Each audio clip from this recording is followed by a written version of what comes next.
Sparking Change with Gigi, a show that aims to make the world a better place by bringing together authentic minds. This show encourages each of us to be the change we wish to see in the world. Get ready to be inspired and join us on this journey to create a brighter future for all.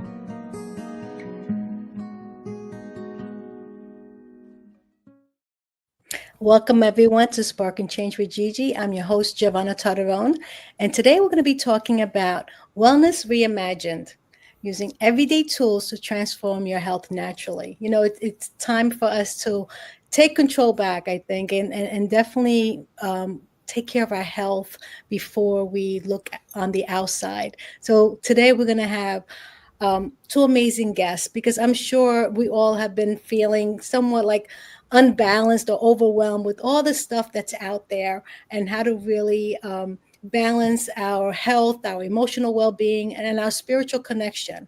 So this episode is going to help us to get a little clarity on that. And I'm joined with two special guests, Jessica Galgani, a clinical homeopath and wellness coach, helping families heal from chronic health challenges, and Jenna Galgani, a licensed professional counselor and intuitive healer who blends brain spotting, Reiki, and energy work to guide her clients through deep transformation.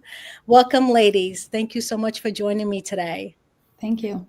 Thanks for having us. Yeah, it's a pleasure. Yes, everyone, they are connected. Family members, right? Jessica and Jenna are sister-in-laws, and they're both, on a mission to really help individuals not only to connect to their authentic self, but really look within to see how they can best, be their own advocate for their health and their well-being. So I'll start with you.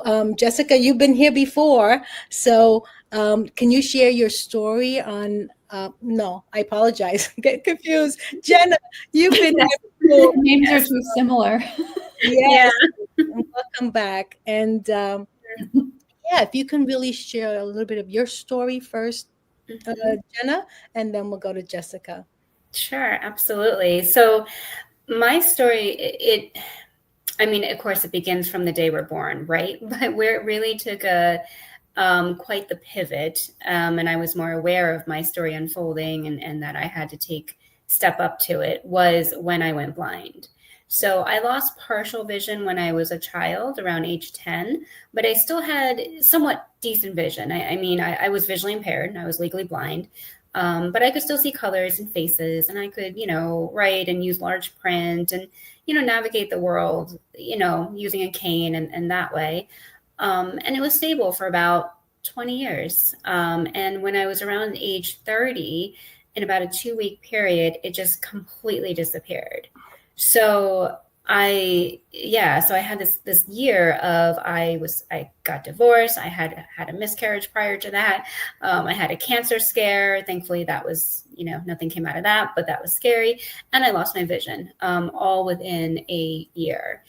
And so that just thrust me forward into this healing journey. I was already a therapist and doing my work there, but overlapping with my own journey is seeing how traditional approaches with therapy just don't seem to really move people forward, and aren't really creating the healing that I knew that we all had the potential for. So when this all happened to me, it's like it just opened up this gate, and I just knew I had to step into it. And I started doing Reiki, and I learned other healing modalities to use with my clients therapeutically. Eventually it took me to brain spotting, but before that I did tapping, EFT, and other energy modalities, and energy psychology work. And it just thrust me into my own journey of not just looking at, looking at the physical health, but also, I changed my diet and I did a lot of things that way, but energetically. And that was happening around the time that Jess, my sister-in-law, was stepping into her journey, which I'll let her, she'll tell you more. So we became this overlapping experience where she had a journey and I had a journey, and we were sharing and learning from each other and experiencing things. And it just kind of fueled, I think, for me, it was a great catalyst having her, kind of on the same journey, that you're not quite alone, even though she had her own spin on her journey. But it just was magical how it overlapped us, and it made us so much closer too.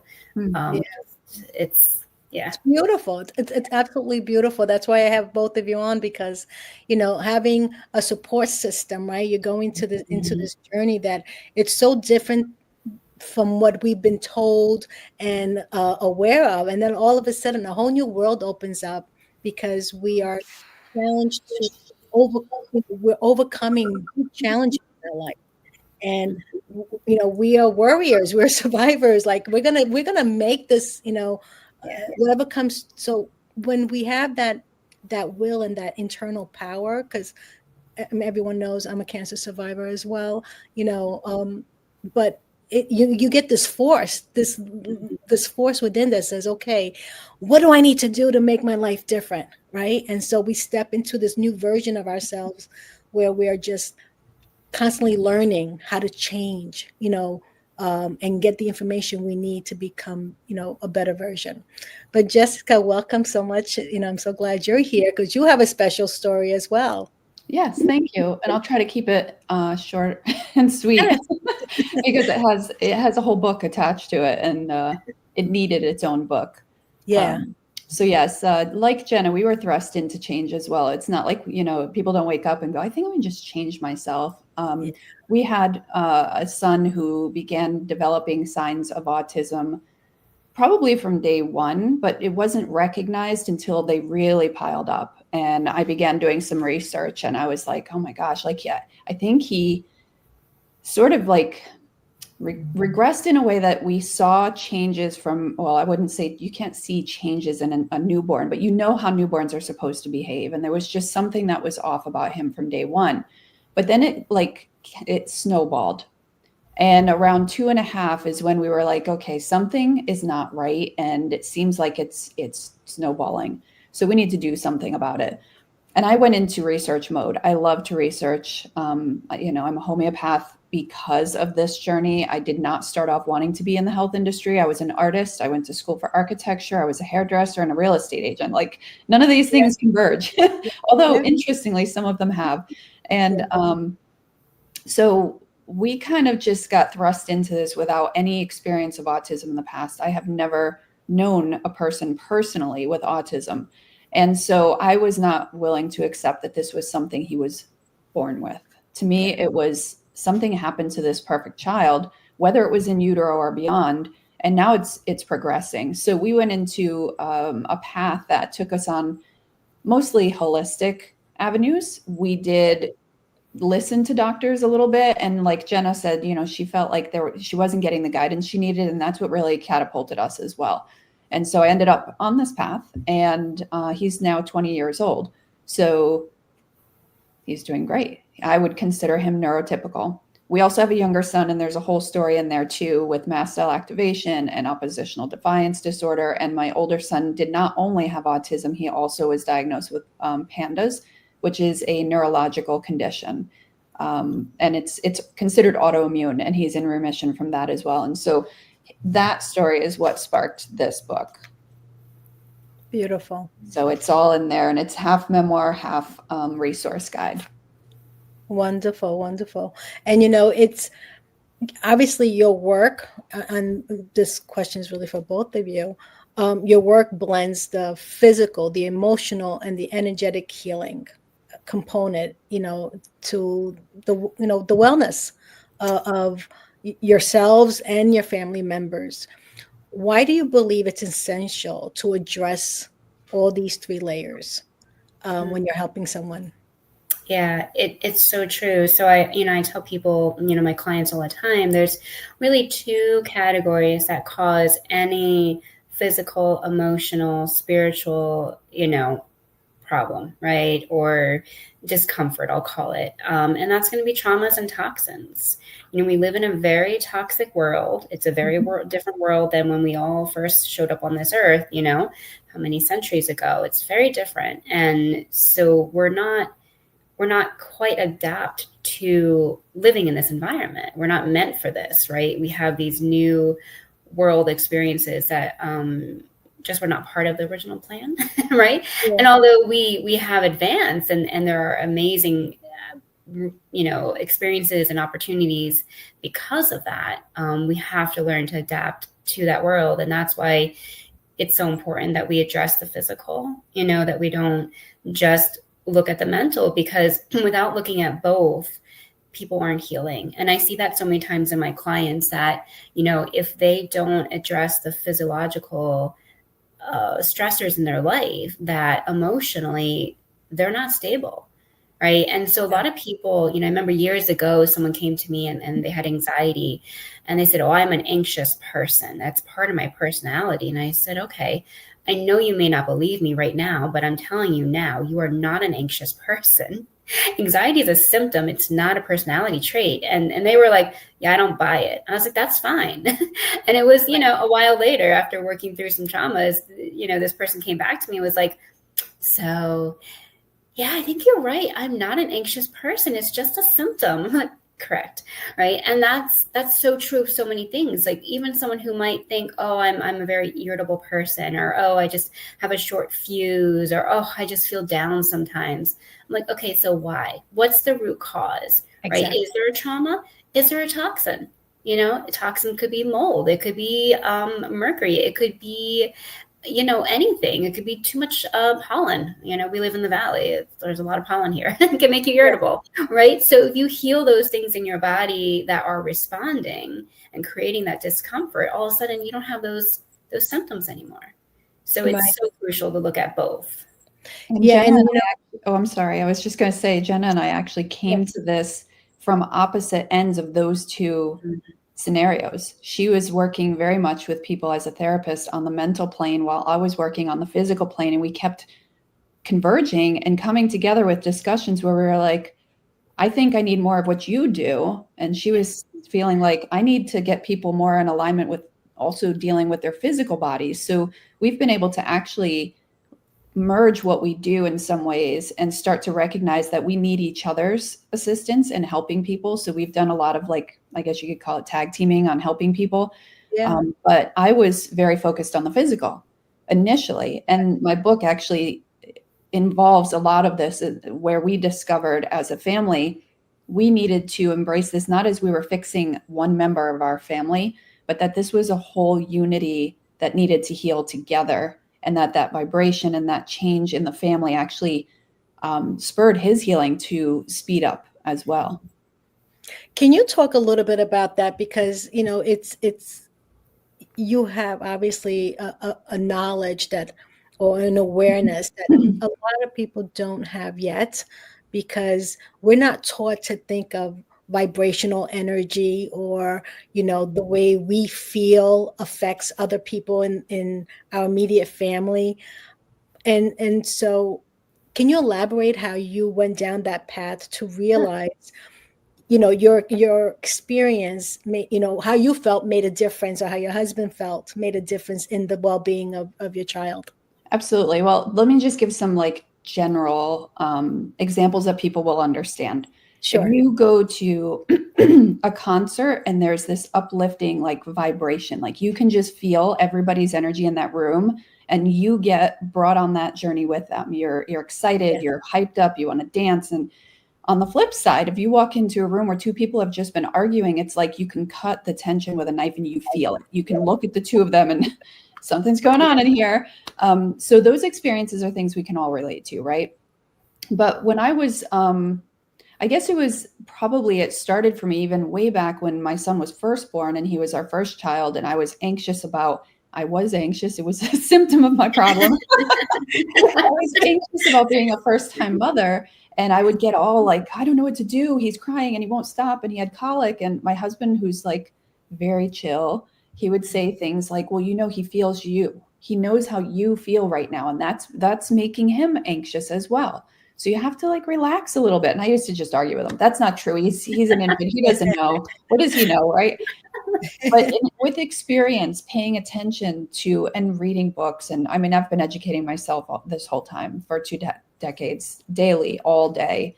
And I would say that the combination of our experiences, seeing how my hope in a new product, even before using it with him, would actually encourage him to feel healthier and behave healthier. And all, the whole family, if there's any one person in your family that's not feeling right, you all get affected by it, and it becomes bigger than it really needs to be. And it goes both ways. If one person is really excited and they express that and they feel that, so does the rest of the family.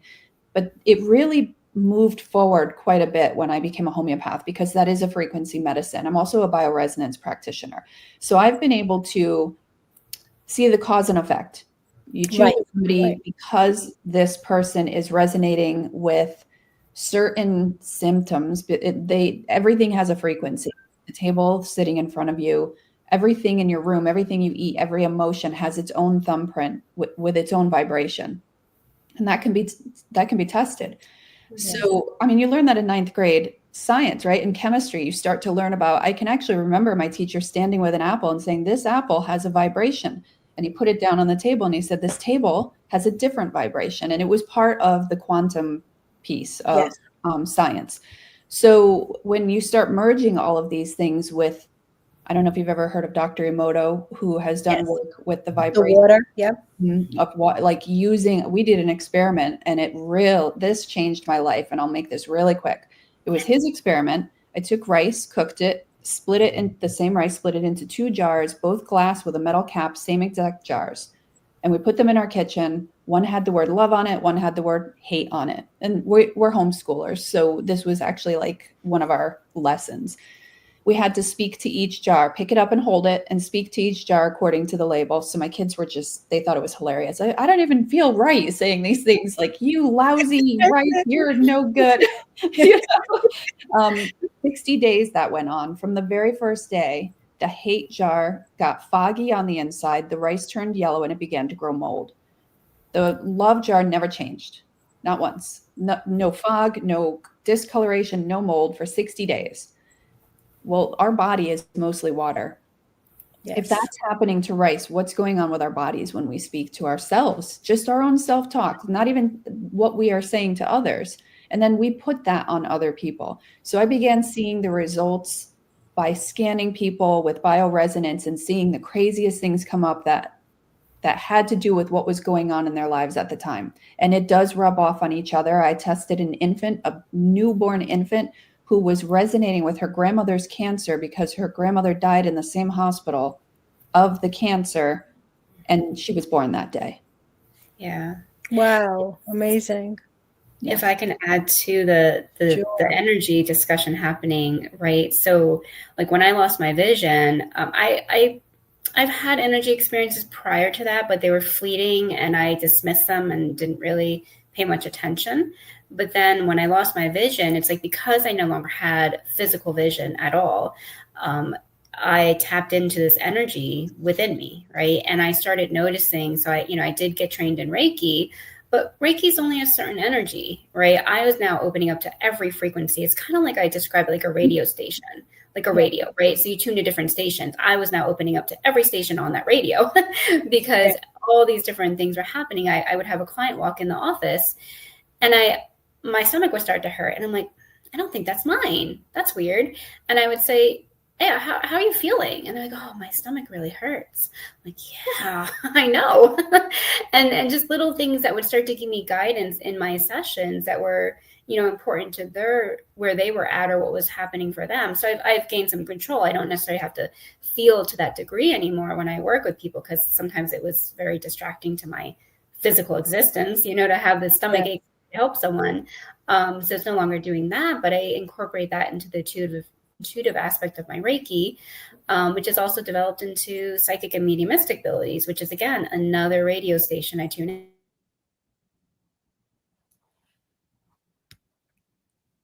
And it's like the potential that people have is amazing. It's like we become the tuning fork, right? We are. Oh, no. I know. I see it, but sometimes it's not really happening. And she asked me to turn my light down because it was so bright. So you got cut off a little bit there. So can you repeat that last sentence? Okay. Yeah. So I was saying at the end, so like we become our own tuning fork, right? Yes. Like we have a certain frequency that we start to resonate at. And I truly align with this concept that the more we raise our own inner vibration, the more we can raise the vibration of those we are around and the collective.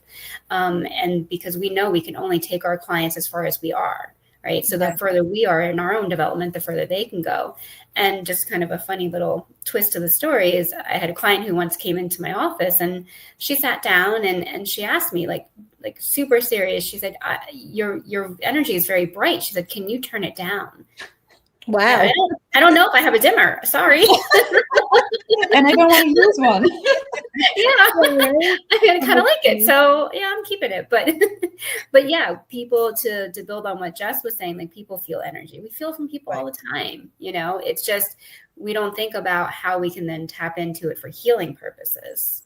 Absolutely. So I know you combine brain spotting, Reiki, and counseling, to help your clients. Can you talk about brain spotting a little bit? What is that, and how does that help your clients? Absolutely. How long do we have again? No, just kidding.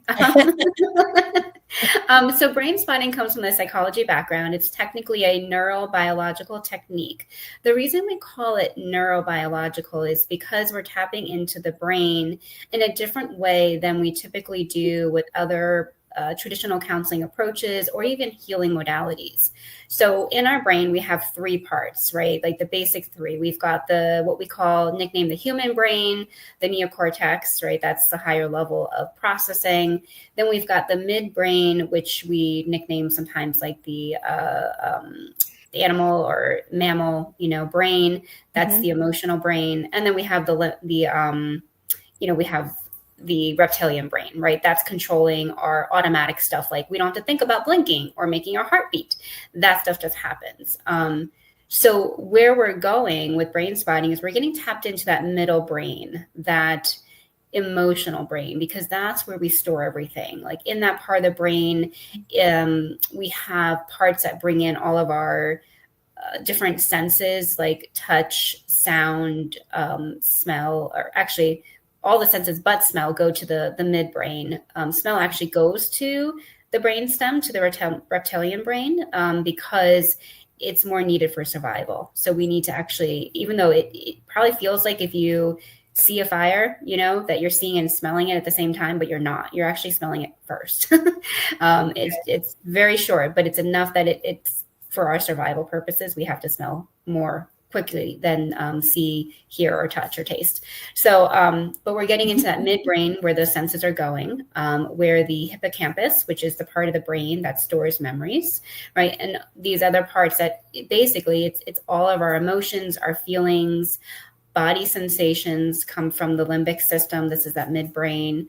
Memories, our emotional beliefs, our beliefs that block us, right? Yes. And so by tapping into that, by using body sensations, because that's the language our midbrain speaks, and an eye position, because where we look changes the way we feel, that combination creates this unique release where people are able to release more effectively, and at the same time stay calmer. Because when we're doing brain spotting, we're not just getting to the activation, the uncomfortable thoughts, feelings, and memories, but we're also triggering a part of the brain that helps with calming. We call it like resourcing.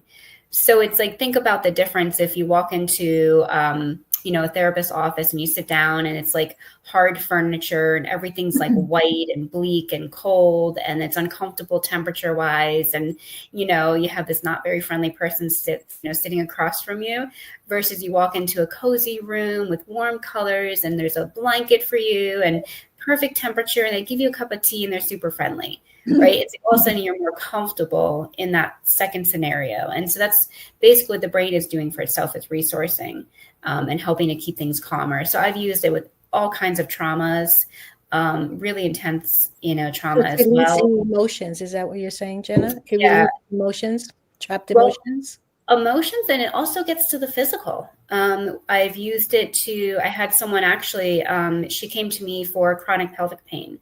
Now, the root cause, right? We know chronic pelvic pain is connected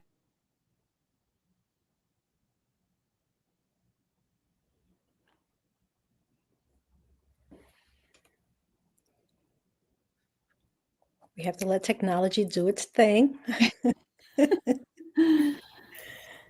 Can we repeat that again, Jenna? Yes. Sorry, I don't know why the connection's not good.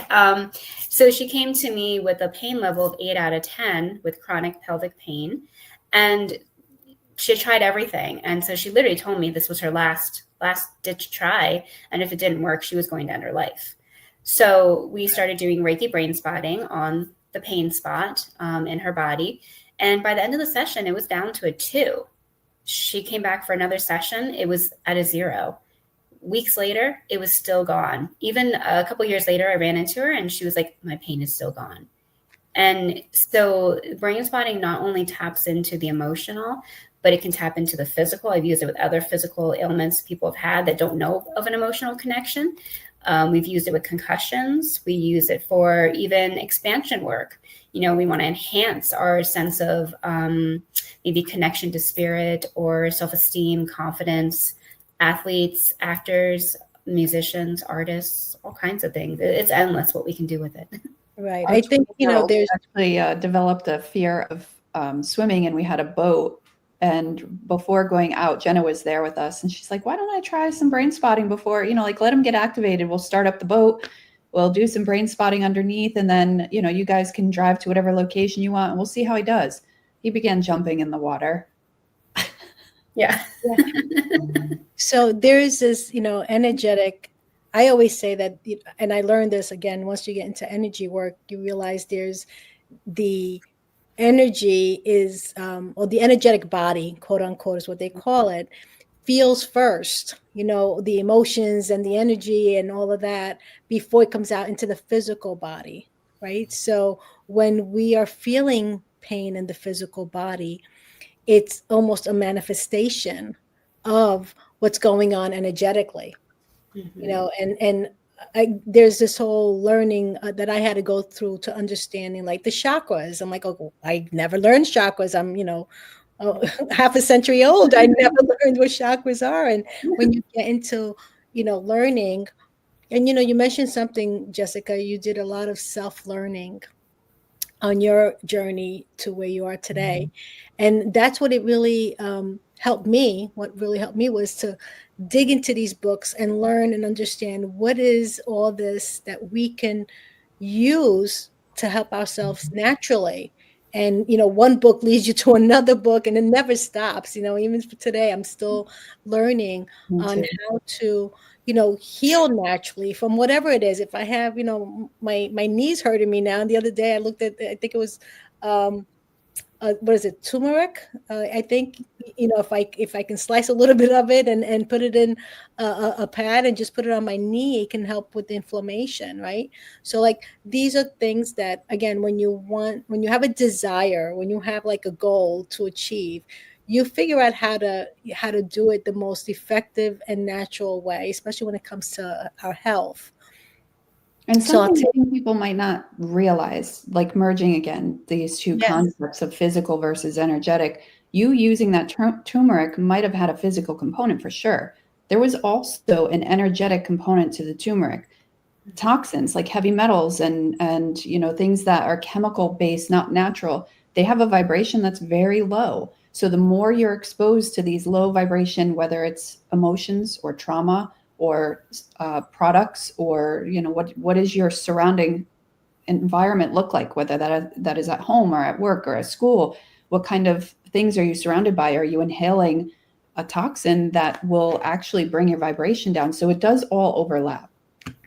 Beautiful. And that takes me into the next question that I want to ask you is, how do you help a parent who just, got the diagnosis that her son has autism? Like, where do you start to kind of like unravel how you can help them to, just maintain a healthier lifestyle because of that situation? The first thing I say is he's no different than he was before that diagnosis, and don't label him. I think that's really, really critical. Mm-hmm. I would never even call my son autistic until he was recovered, because I wanted that separation. I didn't ask for any labels. I'm not a fan of identifying with anything that helps us stay in a box emotionally and energetically. And so even today, if you were to ask him, he couldn't tell you that he could relate to the idea. He knows that, like he knows because we've told him he was autistic, but he doesn't have any association with that at all. And you can tell. So, I mean, starting with the belief system is really important. And then it's just a process of like, what toxins and nutritional deficiencies do we need to focus on to get you there? And you have to believe it's possible. Not that it's possibly possible. It will happen. And that was part of my journey where I just put all of my fears in the rearview mirror. And I just started saying when he was not recovered, that he was recovered. I actually consciously did that and made that decision. And it did help. Yeah. So I'm sorry to interrupt you. No, go ahead, Jenna, because I love that because, we're taught to see it, believe it when we see it. And when I went into personal development and understanding, no, we have to believe it first, and then it can manifest. So that belief system that kind of like really guides our life, 95% of what we do on a daily basis is based on what we believe, right? We have to consciously, like you said, make the attempt to say, and play the game. And it may sound silly, but play the game to say, no, I don't accept this. This is what I want. And be so determined that no matter what comes across your eyes, no matter who says what test results gives you what information, that you're going to put that on the side and stick with what you want versus, what everybody else is saying that's real. And it does take some real discipline to do that. Well, your vibration has to be bigger than everyone else's and everything else's.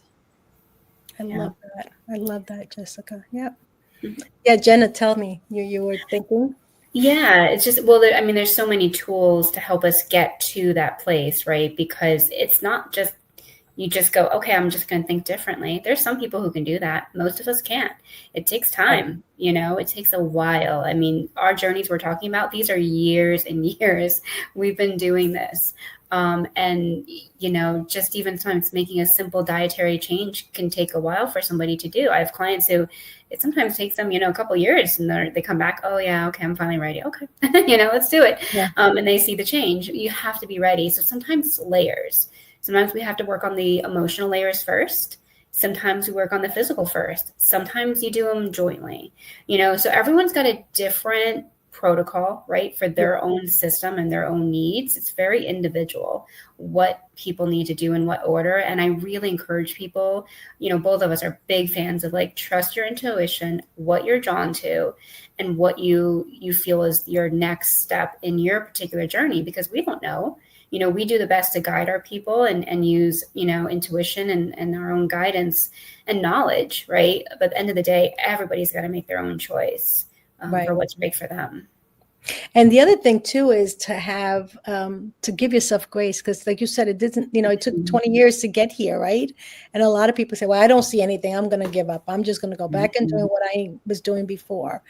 And, you got to really think about that, because it's what you want, I believe, that matters most. And honoring yourself and those feelings and that intuitive guide, that little voice that says, no, keep going, or don't do that, don't do that, and following that voice.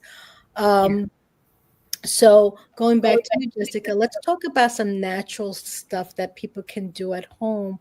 Like you said, we said, there's everyday tools that we can use that we don't even know available to us. But when we get into this work, we go through the process of trial and error and see what works, and kind of go with, in a natural pathic way. So let's talk about, what changes can someone make at home if they're in, a position where they do have a child with autism. I'm always going to start with the diet, because what we put on the end of our fork is attacking us daily if we don't align with it. So, that gets very specific case by case, but what I can say as like an overall that everybody could think of is we need to take down the inflammatory foods. So that would be things like sugar and dyes, obvious. Those are obvious, right? But the less obvious is like gluten, dairy, soy. These are foods that are very inflammatory, at least in the US they are. I've actually heard a number of people say that they can travel to Europe and they don't respond the same way to the foods. So there's Right. something different going on in the foods here, and they create a chronic inflammatory load is the way I like to explain it. So we're all like a bucket, and you can toss all of these toxins and inflammatory foods and choices and beliefs into it. Eventually it's going to overflow if you don't have the spigot open far enough to keep it moving out, right?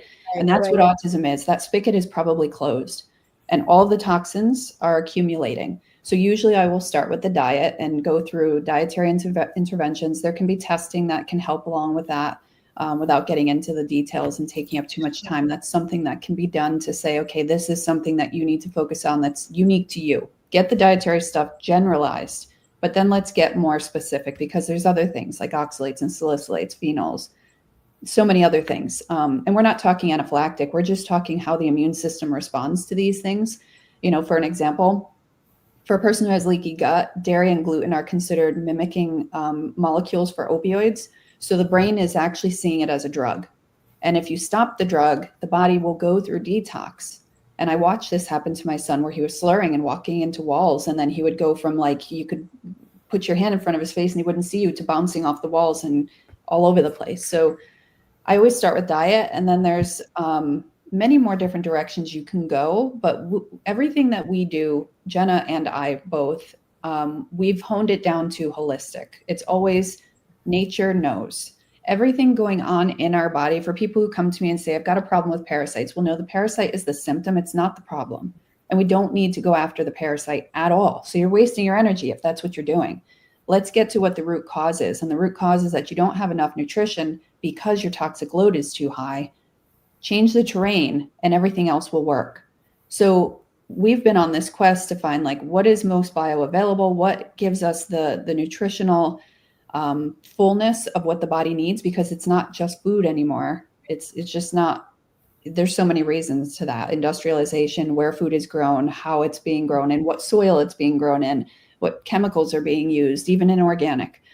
So we're not getting what we need from the soil. And there's so many other things that you were supposed to be, gardening, like eating your own food out of the ground, which comes with soil-based organisms. Something as simple as that, we're not getting those anymore. So now you have to take them. So we talk about, products that they can take and dietary interventions, and even just changing the mindset. If someone comes to me and it's like, oh, this is happening again, and they're very caught up in a symptom.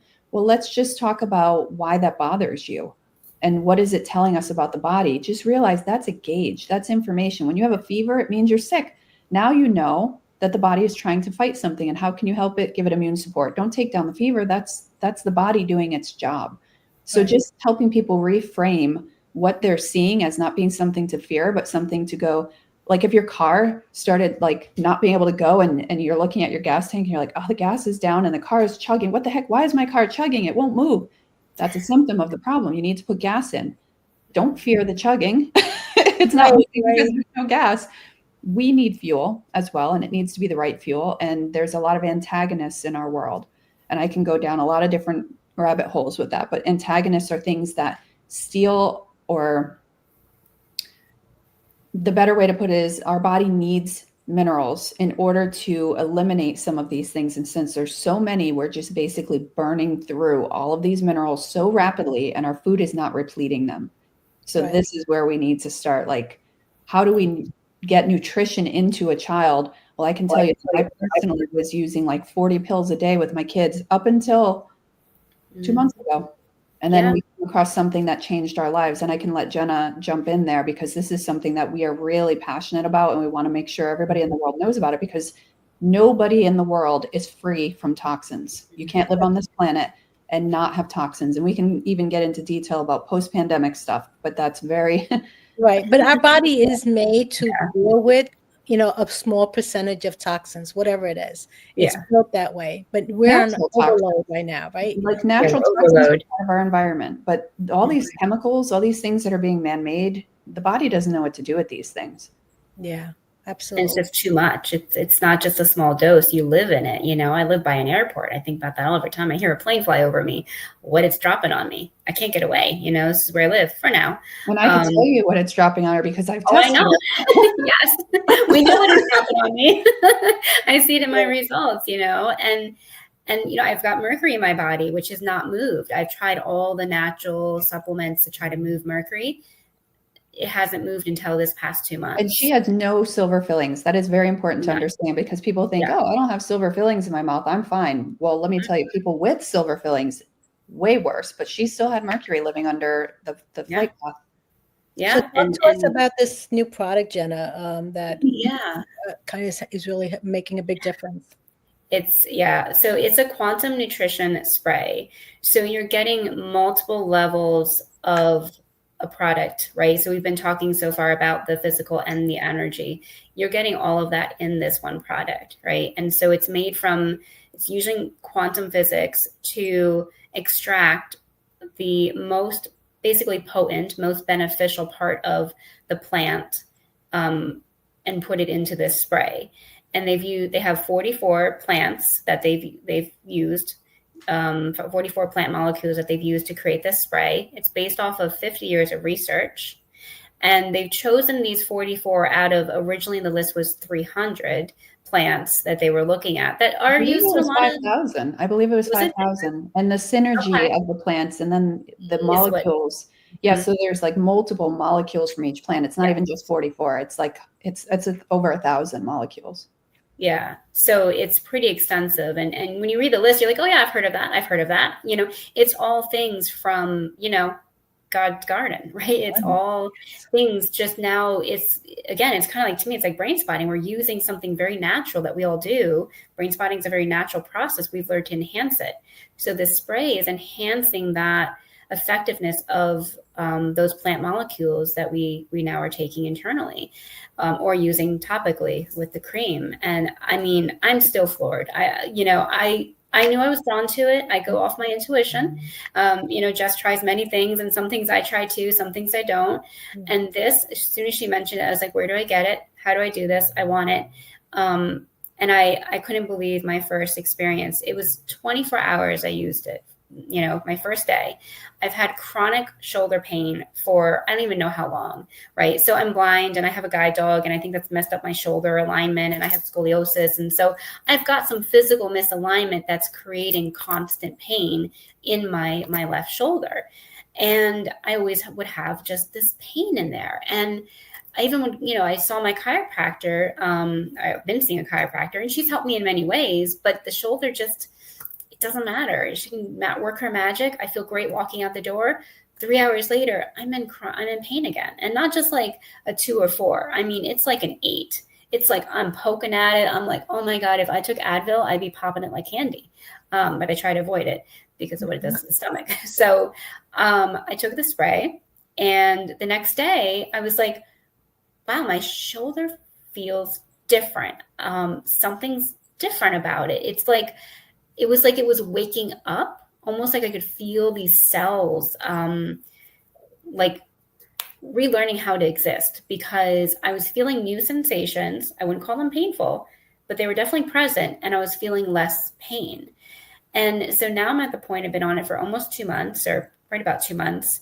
And I would say my discomfort that normally would range, it would bounce between, like, I would say a 2 to 8. And when I'd have a trigger situation, it was definitely an 8 to 10. Now, on average, it's below a 2, if present at all. And if I have a trigger, it's maybe a 3. It's just not there. And so I still have scoliosis. So I still have a misalignment. But what is different now is the inflammation is gone. I'm seeing inflammation in other parts of my body disappear as well, right? We all have heard inflammation for years. It's just such a part of, any chronic health disease. Yeah. So I know that with that physical changing, I know it's doing things inside internally. So before I started the spray, I tested myself for vitamins, minerals, and heavy metals. Tested again at the month spot. Only a month I was on when I retested. My heavy metals were actually coming out of my body, right? So they went up, but that actually means they're displaced and they're leaving my body. I've never been able to get them to move before. So I'm excited to see what happens when they fully leave my body and I can be clean and healthy from them, because other people are reporting they've seen that happen. Can I add to that really quickly is that one of the reasons she can never move her metals or any toxins out of her body is because she cannot tolerate any Yes. kind of detox. Now, what this spray does is it increases microcirculation. That's the vessels that are in the smallest parts, like they are 100th of a size of a piece of hair.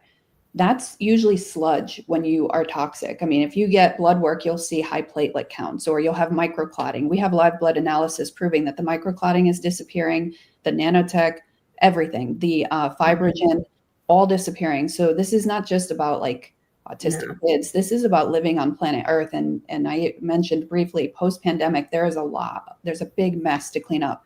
And I have a colleague who is looking at this under a microscope with dark field microscopy, and she has been working for 4 years to figure this mess out. This is the one and only product that has been by itself able to do this.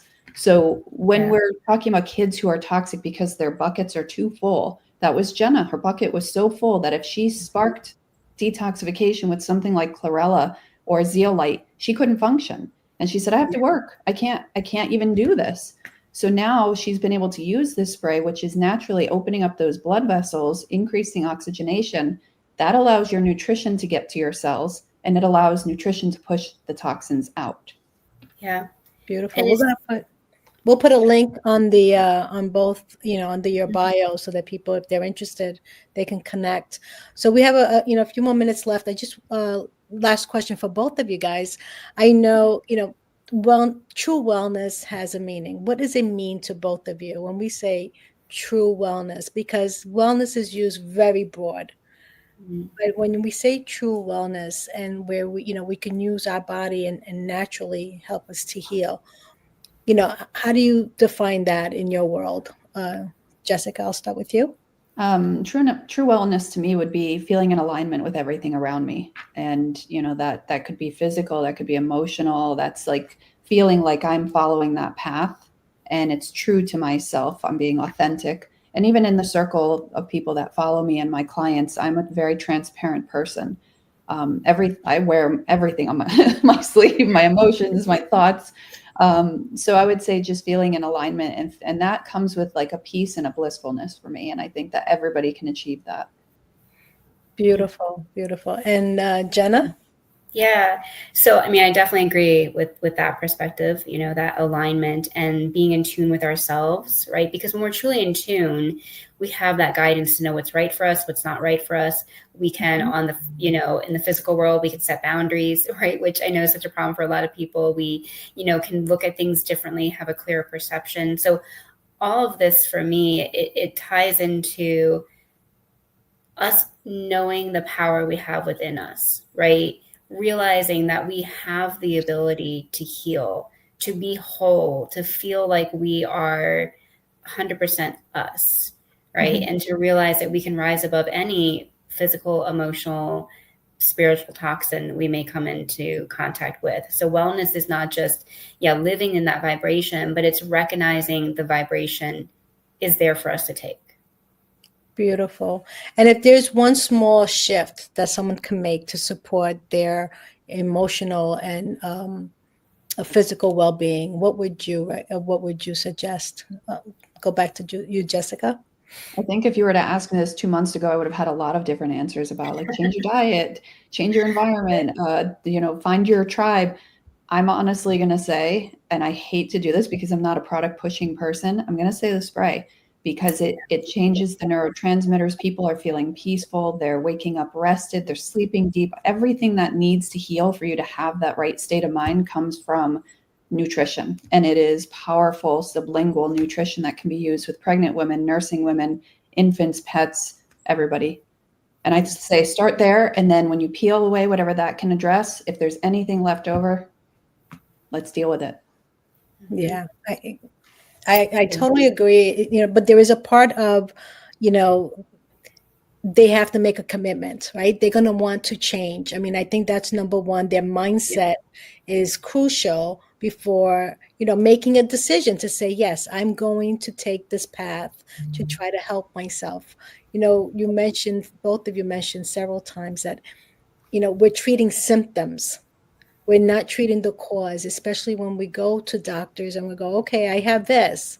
It's a symptom, but it's not. Doctors are treating symptoms, to all respect to them. They're doing the best they can with what you're providing to them.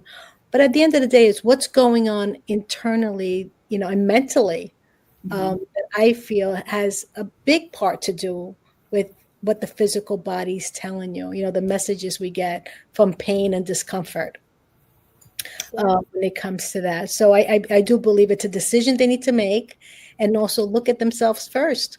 Ask themselves the question. Go inside and ask, what am I feeling and why am I feeling this? Is probably an important aspect to begin this journey of trying to discover what's going on in their body and their health. Jenna? Yeah, well, to build off that statement, right? So inflammation can change our thoughts, right? So sometimes the physical creates the thoughts, other times the thoughts creates the physical. So that's why it's like, kind of trying to take a tag team approach, work on both, which is what I, try to do with my clients and why we share clients too. But if I had to say one piece of advice, so I think one thing I want people to know is there are 7 stages to making change. 7, right? It's not going to happen overnight. Give yourself grace. Recognize it's a process. It's trial and error. And give yourself the freedom to experience things to that don't work out and things that do work out. Yes. And honestly, I come back to the spray as well. It's just that life-changing that I truly think so many people would see a change physically, emotionally, that it's so beneficial. So there are so many things, but to say just, other than that to me has been like truly, it works for so many people that I can give it out to anyone versus like I could say meditation, yoga, walking, they're all great, but you have to feel into what's right for you. Yeah. And I think people are more conducive to trying something that's external first. Yes. And they want to change their habits.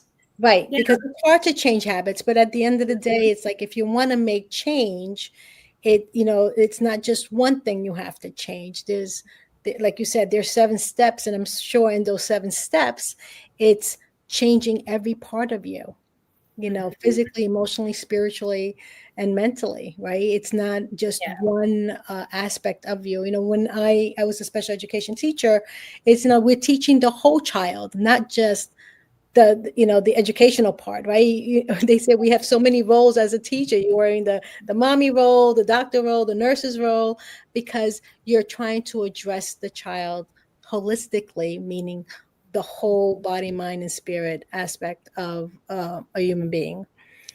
So coming down to a close and a landing, one golden nugget for your audience, for the audience, Jessica? Oh my gosh, it's like one thing in the whole. One golden. I'm just going to say have hope. Yeah. I think hope is a high vibration. We can start there, and then you start to make change when you realize that there's something out there that can help you. Beautiful, beautiful. And Jenna? Yeah, right in alignment with that is know that you have the power within you, emotionally and physically, to make any change that you desire. Know that we are not victims to our genetics, to our situation, to life. Yes. We can overcome anything we want. Beautiful. Well, this was a great show. Thank you so much, ladies, for joining me. It was a pleasure to have you on both, and you're very, inspiring. Just on your mission to really help others, live their best life, really. And I appreciate the work that you do. And thank you, everyone, for joining us today. I'm Giovanna Torreron, and this is Sparking Change with Gigi. Talk to you next week. Bye-bye, everyone. Thank you. Bye-bye. Thank you, ladies. Thank you. Thank you for joining me on Sparking Change with Gigi. I hope that our episode today has ignited a spark within you to create positive change in your own life and in the world around you. To learn more about how you can become a guest or supporter, head over to sparkingchangenow.com. If you enjoyed today's episode, please consider subscribing, sharing, and leaving a review. Your feedback is incredibly valuable to me, and it helps me to continue producing content that sparks change in each of us and the world. You can find us on various platforms, including Google Play Store, Apple App Store, YouTube, Facebook, Roku, Android TV, Apple TV, and Amazon Fire. Thank you again for watching, and I look forward to having you join me again next week on Sparking Change with Gigi.